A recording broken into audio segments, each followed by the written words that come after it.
Hey everyone, today is April 11th, 2020, and I want to start delving into a new study, and this is going to be pertaining all those words that supposedly refer to sexual sins in the New Testament. And the study is so important because people are missing very, very important warnings in the New Testament pertaining to purity that is in regards of our service to God. And many people are not keeping themselves pure in a way that God requires it for us to be worthy to partake in in the marriage feast of the Lamb that's going to come. And that is because all those verses and words are interpreted and also translated in a manner that it supposedly always refers to sex. And I will also probably show in a video to come that this comes from Augustine. For now, I will just refer you to the Wikipedia page, and you can read about Augustine, the Catholic theologian, and you will see that he was a Manichaean Gnostic before he got converted by a Platonist, quote-unquote, Christian to quote-unquote Christianity. And so this is so important because if the New Testament, by, for example, the word porneia, doesn't mean, as the lexicons, and I need to emphasize the modern lexicons want to make you believe, sexual immorality, but rather has something to do with your personal service, with how you allow God to use you, or you hand yourself over to man to use you, then this study will actually be pertaining to everybody's essential qualification to partake in the marriage feast. Now, you will never hear me teach work salvation, which I don't, but we need to never forget that God tests the heart and the reins. So he will find out if you have been born again by God's word and have made a decision to follow him alone and seek him for truth and his word, or if you compromised and corrupted yourself. And this is actually what those passages are about. Today, the first term I'm going to look at is what's been translated in rather modern Bibles as homosexuals, and what is also referred to as being homosexuals in the mind of most people when they, for example, read the King James Bible, where it uses the word abusers of themselves with mankind. And it actually appears twice in the New Testament, in 1 Timothy chapter 1, and that is in verse number 10, and also in 1 Corinthians chapter 6, in verse number 9. And this word is Arsenokoiteis in Greek. And before I start delving into this, I will make a video also on the term porneia itself, and will, for example, show that in the instances where it supposedly means sexual immorality, it actually cannot refer to that because of the context, that it'll show that it must have something to do with taking advantage of other Christians for your own benefit. And that's actually the meaning of all of those terms, as you will find out. And it has to do with the church system, the whore of Babylon, who is a porne, a whore with whom the kings of the earth have committed fornication, porneia. But like I said, today is not the day where I want to look at that term. But just real quick, you will see in 1 Timothy 1, where it talks about, here it's sodomites, right? So people get the idea of homosexuals.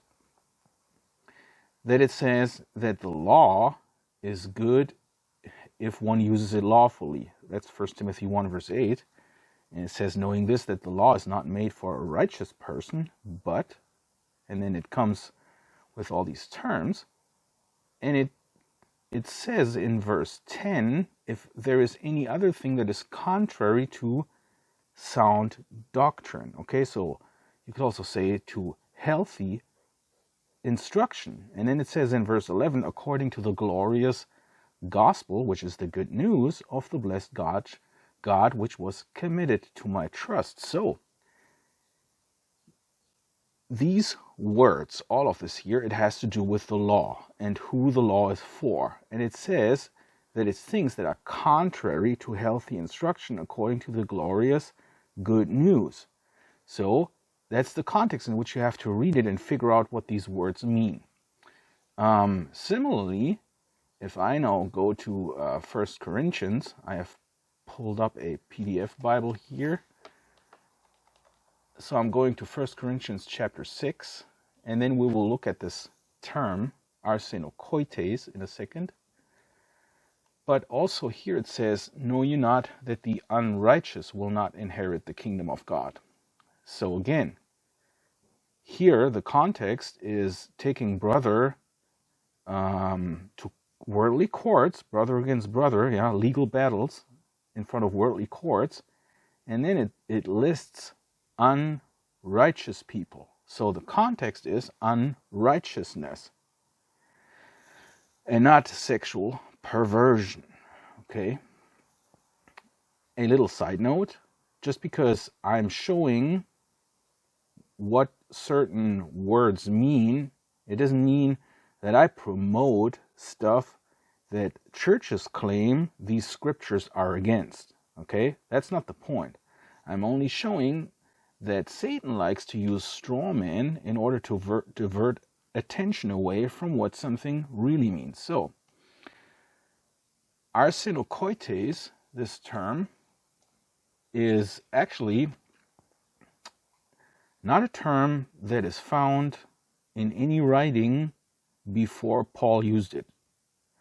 So, not that that has a big bearing on, in regards of importance, on my figuring out what terms mean. I like to stick with the Bible. I don't look up what Philo of Alexandria said or how Hellenistic Jews have used certain terms, because then I'm already leaving the grounds of the Bible. So what I'm trying to do is I'm trying to compare scriptural things with scripture, but then oftentimes it's good to get some ideas from what Lexica, for example, wrote, or if you use interlinear Bibles, to see where certain terms are used, where they're derived from. For example, in the Old Testament, what the Septuagint has used for what kind of Hebrew words. So, Arsenokoiteis is not a word found in the Old Testament Septuagint. People claim that it's pertaining to Leviticus chapter 18:22 and Leviticus chapter 20 verse 13. And this is where the connection comes from, that this deals with gay people. So let me read the New King James translation of Leviticus 20:13. If a man lies with a male as he lies with a woman, both of them have committed an abomination. They shall surely be put to death. Their blood shall be upon them. That's Leviticus 20 verse 13. And then let's read Leviticus chapter 18 verse 21 as well here. And it says, you shall not lie with a male as with a woman. It is an abomination. So because the Septuagint here uses arsen for male and koite for lying, they say that Paul most likely put those two words together, and by arsenokoiteis refers to homosexuals. So we have to do two things. We have to find out, first of all, if Leviticus 18:22 and 20:13 talk about homosexuals in the first place. This is something that some people might just take for granted and say, well, it says it right there. You would have to analyze that text as well. You have to analyze everything by yourself, everything. and not take anything for granted, not even a translation. But you have to figure out and see what it says in the text, and see if it was translated in a manner that was translated elsewhere where these words are being used, or these word sequences. The other thing is, you have to figure out if Arsenokoiteis, if the only possible translation of that would be referring to arsen, which is Greek for male, and koite, which is Greek for bed. And so probably the wisest way to start this is to look at where arsen and koite come from. So I have pulled up here a few entries from different lexica, and then you can look up where, like I said, where stuff is used. And for example, if you look up arsen, just give me 1 second, in the Shrevelius Greek lexicon, you will see that it means male, masculine, and it comes from arsen, okay? It says right underneath that entry, arses, elevation, a taking away, levying of taxes. So, you know, when something's lifted up. And the interesting thing here is that actually, let me just jump there real quick, just give me 1 second, is that arsen is actually derived from airo, to lift. And this is the first hint that I can give you here. If you look up arsen in Strong's Greek concordance, or Greek lexicon, is G730, it'll say probably from 142 male as stronger for lifting, okay? And G142 then is this airo. If you go to the Greek lexicon from Wikidictionary, I think it's called, so from Wikidictionary, you will find something rather interesting written there. I'm just trying to pull this entry up. Okay, I have this under koite. So it'll tell you that Arsenokoiteis is a compound of arsen, and again it says for male, and koite, and it says that that comes from kemai as the so-called O-grade stem. So this is a term out of linguistics apparently. That means that koite doesn't mean bed because it means bed, but because it is a O-grade stem derivation of the term kemai. Kemai, according to Shrevelius lexicon, means to lie down, be laid or placed or situated, be laid up, reserved, be killed, die, be thrown down, buried, to loll, hang down, be deposited, ordained, or established. Then it says for hupokemai, to be bound by covenant. And then it says, be consecrated to the gods, kemai echon. He has, for verbs of gesture frequently signify merely to be. And if you then look it up in Thayer's lexicon, you will find a whole array of references to the lying down, to be buried, to be set in place. And then it also says to be destined or appointed.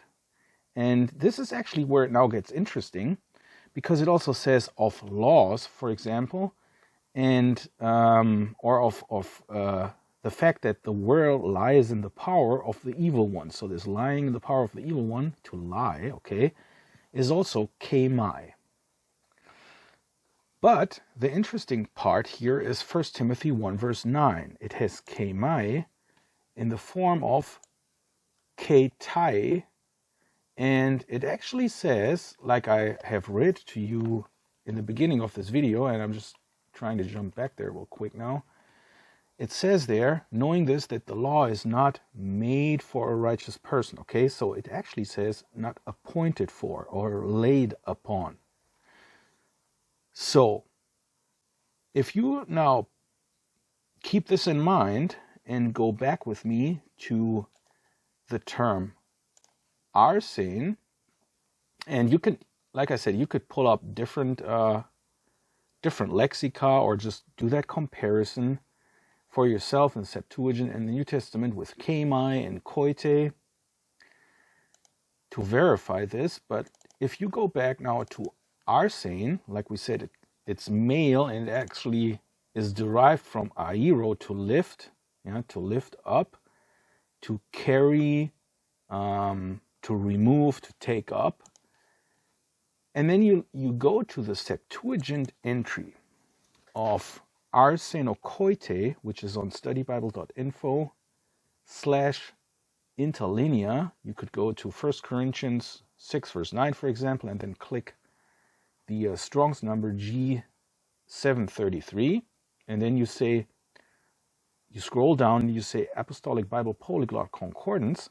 You will see that there is a derived term or a related term in the Old Testament used 5 times, which is called arsis, okay? And it's used as arsen or arses or arseon, as in Psalms 81 verse 6. So if you go through all those now, you will see that, for example, it can be used for burden bearer, sabal in Hebrew. So in the Hebrew Masoretic text, it would mean sabal, and then they used arseon or arses, arsis, depending on if it's, genitive or normal, like the grammar would decide what the actual word would be spelled as. And so it could mean burden bearer, and then there's the maset, it's called, a burden, a portion, an uprising, an utterance. So something to lift up, right? In Psalms 81 verse 6, for example, it says that God removed from tribute the back, and that means Jacob's, and his hands to the hamper were enslaved. So if you, let's do that real quick. If you, for example, would now go to the Bible, let's go here to the New King James Bible, and you scroll down. I'm in Psalms here, Psalms 50, 51. And then you have to keep in mind, though, if you want to look this up, for example, in the Brenton Septuagint, that sometimes the Psalms and verse numbers are shifted. So I believe it's Psalms 80 verse 6 in the Brenton Septuagint, but the Apostolic Bible Polyglot is already shifting the verse numbers for you. So here it says, I removed his shoulder from the burden, his hands were freed from the baskets. And in verse 5, it tells you that it talks about the land of Egypt when Jacob was there. So, what did God do when he took Israel out of Egypt? Removed his shoulder from the burden. They were enslaved, okay? And like I said, this burden, this is this term arseon. So the connection is not guesswork to get from arsen, male, to airo, to lift, but it actually refers to a burden because arseon is used in that manner in the Septuagint. So now I'm going to get to the reason why I explained all this. If you want to figure out why Paul talks about unrighteous people, religious people, right, who themselves have a law over themselves, because they will be judged according to the law, 1 Timothy 1 verse 9, it's not appointed, koite, unto a righteous person, but unto, and then it lists all these people.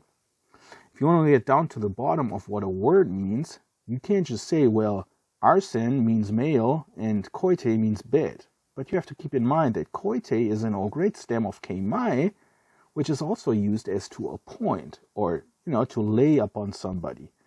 Same with arsen. You can't just say, well, this refers to a male, so this is, Arsenokoiteis, then it would actually have to mean male beds.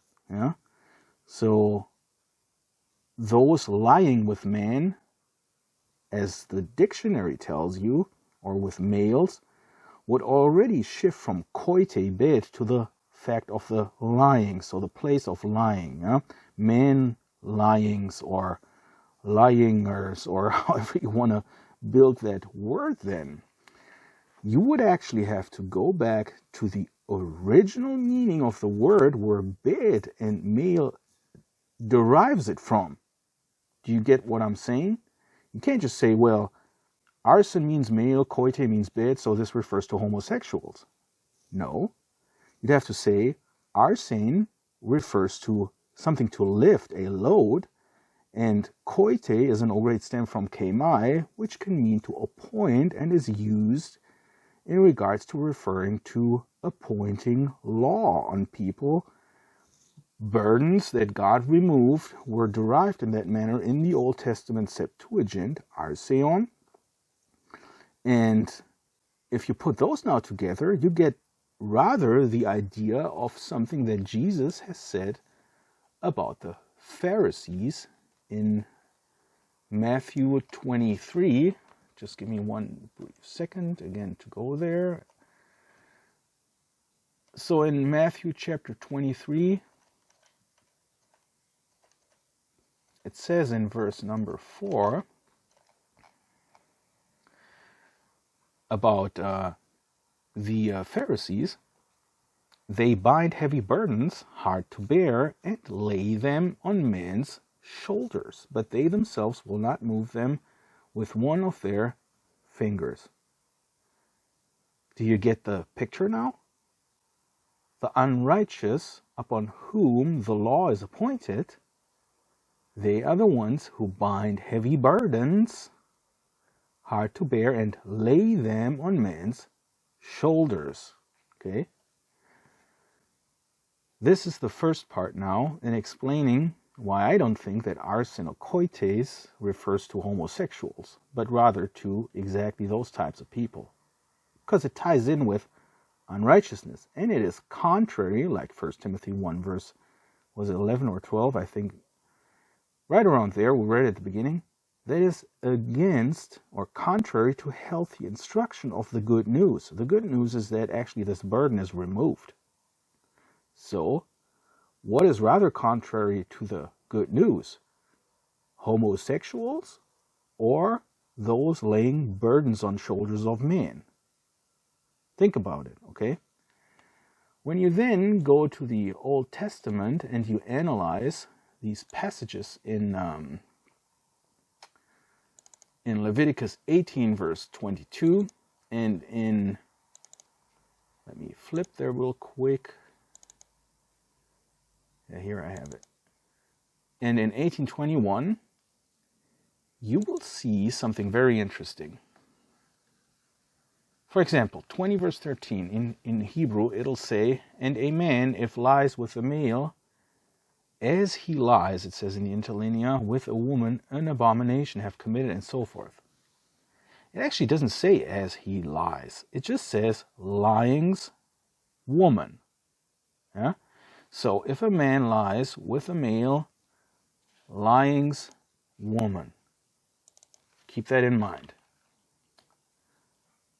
It is said of women, for example in Numbers 31:35, women who have not known layings men. Okay, and here it uses a different term for men, sakar, but you also have, let me go there real quick. For example, in Judges 21 verse 12, you have lyings with a male connected to the ish. So you have men knowing them intimately. Yeah, and then you have this sakar again.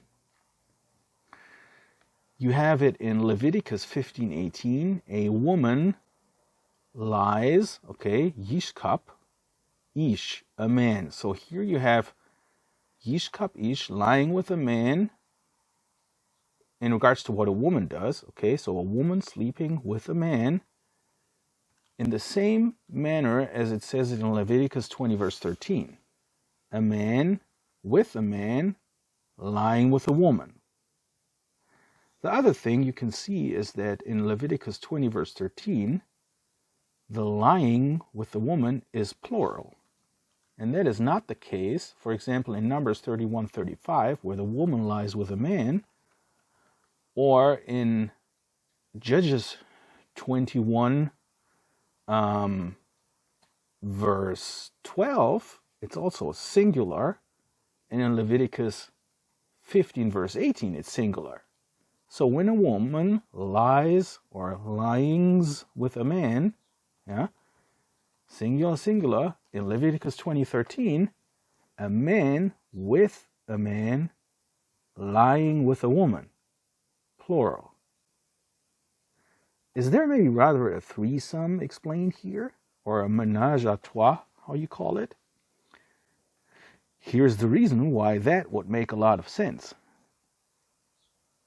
If two men sleep with one woman, you do not know if the woman gets pregnant who it was. You cannot ascribe any tribe to the child. It would make sense that the Levitical law would go against such a thing. Picture, for example, two men either raping a woman, or one man sleeping with a woman, going outside, another man coming in, continuing the intercourse. You wouldn't know who the father is. In the end, this law would also not be a law of adultery, because only the two men get killed here as punishment, not the woman. So I have asked on the webpage, Ask the Rabbi, what he thinks about this, and he had to admit that this plural form here caused some people to, to think, why is this plural? And then he was quoting some rabbis. If you're ever bored enough to do that, you can go on, well, let me show you a few of those. On Sefaria.com, for example, there's also an app. You can read Talmudic writings if you click on a verse and then you say show commentaries. So one of the things that one guy noticed here in Siftei Chachamim on Leviticus 20:13 is that it says, if man lies with a man as one lies with a woman, then they have done an abomination.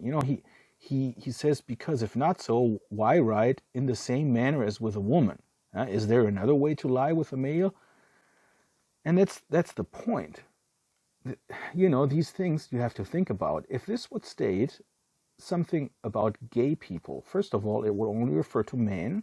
That's one problem, because there's never a verse where it refers to women. And the other thing is, why would God say, as he lies with a woman? And I showed you that it actually doesn't say that. It just says, lyings woman, versus lying man when a woman sleeps with a man.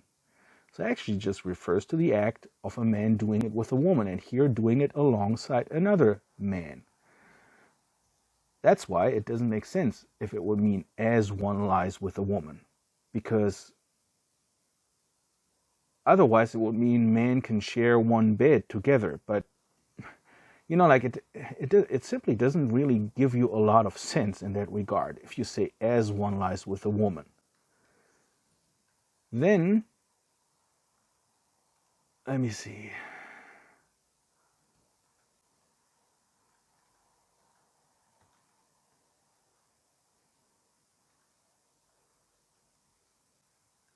Okay. I can't find this screenshot right now, but there was another one. If you go on Sefaria, it'll show you that they thought that, because they saw that this was a plural, this lyings, that it might refer to the fact when there is a man who also has the opening that a woman has. So somebody where you can do it both ways, and that's why it refers to plural. So, this is all kind of weird. What would make a lot more sense if it refers to two men having sex with the wife of one guy. So two guys sharing one wife in bed. That also gives you a lot more sense why there is no verse that talks about 2 women doing it with 1 man. Again, I'm not promoting anything here. You see, for example, that though that Abram had several wives, I don't know if he had been doing it with both at the same time. It's not of importance right now. But what you have to understand is that if 2 women do it with 1 man, you can always know by which woman gets pregnant who the father and the mother is. So the Levitical law would make a lot of sense here, forbidding that 2 men do it with 1 woman, but not the other way around. So, you can also look at the word with. That's one thing that the rabbi said. Well, it says here, though, a man lying with a man, and so it's obvious that the man does it to the other man. But in Genesis 4, verse 1, Eve says, I have gotten a man with the Lord. Okay? And so this is about Seth. And he had to admit that this doesn't mean that God had, with Eve. But it's the same grammar. Okay? So with can just mean together with, or with the help of, or something like that. So why am I doing this study? I want to show you that you have to be careful.